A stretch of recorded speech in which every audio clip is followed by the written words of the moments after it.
मैं डॉक्टर पंकज कुमार जी को इनवाइट करता हूँ। एक्चुअली वो संवैधानिक मामलों के एक्सपर्ट हैं।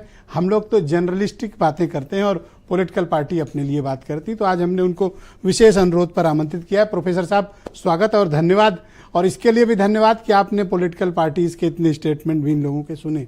अब सर हमें बताएं, भारत के संविधान की खूबी क्या है और ये हमको एक नागरिक के रूप में कितना आश्वस्त करने वाला है? देखिए, भारत का संविधान जो है, नॉर्मली संविधान क्या है इस पे अगर चर्चा करें थोड़ा सा, लेकिन मैं शुरुआत में एक चीज बता दूं। Please sir, go ahead. मुझे जब तो संविधान क्या है, तो संविधान को सामान्यतः हम कहते हैं it is fundamental law of the land. Bharat का संविधान लेकिन इससे इतर है। इतर इसलिए है कि fundamental law of the land तो है ही है, लेकिन ये सामाजिक आर्थिक न्याय का दस्तावेज है। एक बहुत बड़ी सामाजिक आर्थिक विसंगति जो आजादी के समय थी, उसको हमने दूर करने का प्रयास संविधान के माध्यम से किया और हमने उन तमाम प्रश्नों का हल संविधान के माध्यम से खोजने का प्रयास किया जो प्रश्न अनुत्तरित रह गए थे राष्ट्रीयता आंदोलन के दौरान, या जिन प्रश्नों पे हमने गहराई से, गंभीरता से विचार नहीं किया था राष्ट्रीयता आंदोलन के दौरान, यह सोचकर या यह कह के कि आजादी पहले मिल जाए, उसके बाद जो है हम इस पे विचार कर लेंगे। तो इसलिए संविधान, भारत का संविधान जो एक क्रिटिसिज्म होता है ना कि it is the lengthiest constitution, तो क्यों लेंथीएस्ट कॉन्स्टिट्यूशन?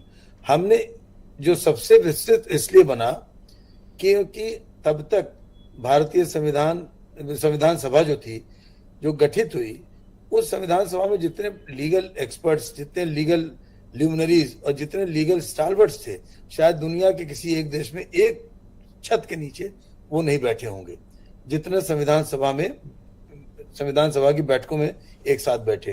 किसी का नाम लीजिए, डॉक्टर BR अम्बेडकर साहब थे, बाबा साहब, वो तो थे ही थे, ड्राफ्टिंग कमेटी के चेयरमैन थे। लेकिन उसके अतिरिक्त जवाहरलाल नेहरू, डॉक्टर राजेंद्र प्रसाद, BN राव, कौन नहीं था?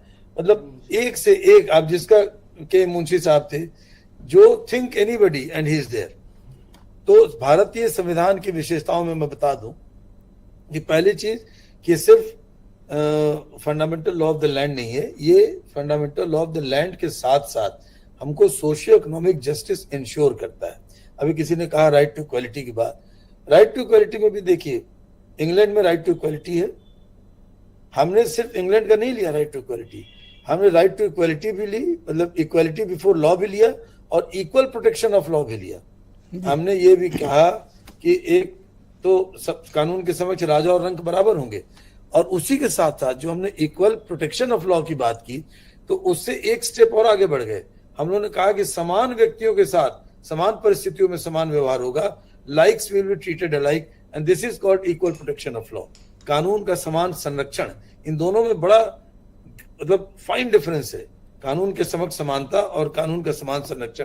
ठीक है, सोशलिस्ट वर्ड जोड़ा गया, सेकुलर वर्ड जोड़ा गया, लेकिन ये भी सही है जो उदयवीर कह रहे थे, उदयवीर जी, कि सोशलिस्टिक पैटर्न ऑफ सोसाइटी पे समाजवादी लक्ष्यों के अनुरूप संविधान चलाए जाने का संकल्प पूरे संविधान में अंतर्निहित है।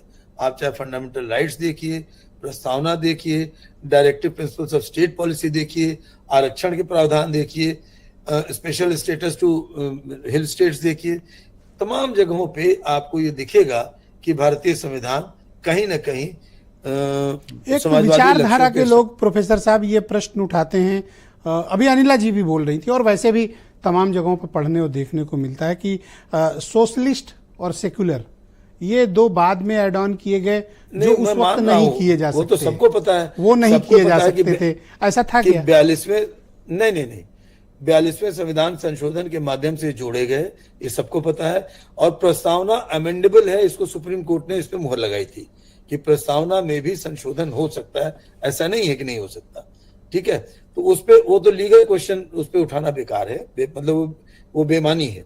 लेकिन संविधान, जैसे आपने कहा ना, अभी आप कह रहे थे, बड़ा अच्छा लगा कि भारत के संविधान को अनिवार्य कर देना चाहिए। मैं बता दूं, तमाम भ्रांतियां हमारे संविधान के बारे में है। कई बच्चों को, अच्छे मतलब पढ़े लिखे लोगों को, मैं तो अपनी क्लास में पढ़ाते समय जब पूछता हूं प्रश्न, तो कई बार ऐसा लगता है कि भारतीय संविधान के बारे में हमें कोई जानकारी नहीं है। चैनलों पर बैठ के जिस तरह से लोग संविधान के विषय में बहस करते हैं, अगर उनसे ये पूछा जाए कि अनुच्छेद 395 के बाद 396 कौन सा है तो नहीं बता पाएंगे। मैं सबकी जानकारी के बता दूं कि अनुच्छेद 395 ही है सर। वो तो उनका आप बहुत विस्तार दूर हुआ है। चले गए, जो अपने राइट्स नहीं, हैं बता- इनके पास 12 से 35 वो पूछिए तो नहीं पता।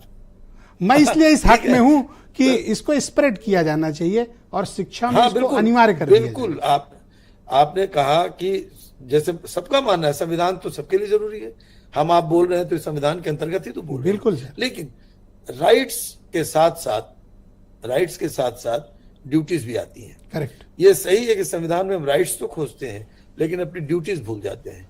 हम लिबर्टी और लाइसेंस, डॉक्टर अम्बेडकर ने, बाबा साहब अम्बेडकर ने बहुत बढ़िया कहा था। लास्ट स्पीच जो उनकी कॉन्स्टिट्यूएंट असेंबली में थी, तो उन्होंने आयरिश एक पैट्रियट थे, उनको कोट करते हुए कहता, उनका नाम ओडोनेल, जहां तक मुझे याद आ रहा है, ओडोनेल, यस ओडोनेल थे, आयरिश पैट्रियट। तो उन्होंने उदाहरण देते हुए कहा था, आयरिश पैट्रियट को कोट करते हुए, कि किसी भी व्यक्ति के लिए उसकी प्रतिष्ठा से बड़ी कोई चीज नहीं होती, ऑनर से बड़ी कोई चीज नहीं होगी।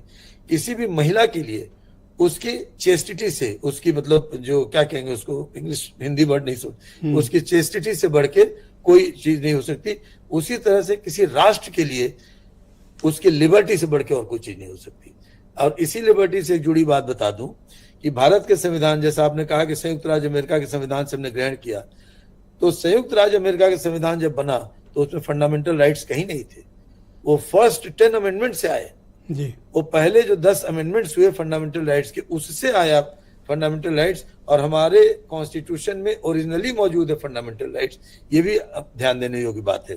भारतीय संविधान की बहुत विशेषताएं हैं, अगर उस पर करेंगे तो एक नहीं 2-3 घंटे सर मैं तो चाहता हूं, और मैं तो आज अपने टीम के साथ भी चर्चा कर रहा था कि क्यों ना भारत समाचार पर हमें एक सीरीज बनाएं और लोगों को संविधान बिल्कुल बनाइए भाई, जैसे भले व्यूअरशिप ना है बट हमें कोशिश करनी नहीं बिल्कुल, मैं आपकी बात से पूर्णतः सहमत हूँ, मैं बिल्कुल इसमें सहयोग दूंगा आपको। बिल्कुल, बहुत शुक्रिया सर, हमारे साथ रहिएगा। मैं इस पर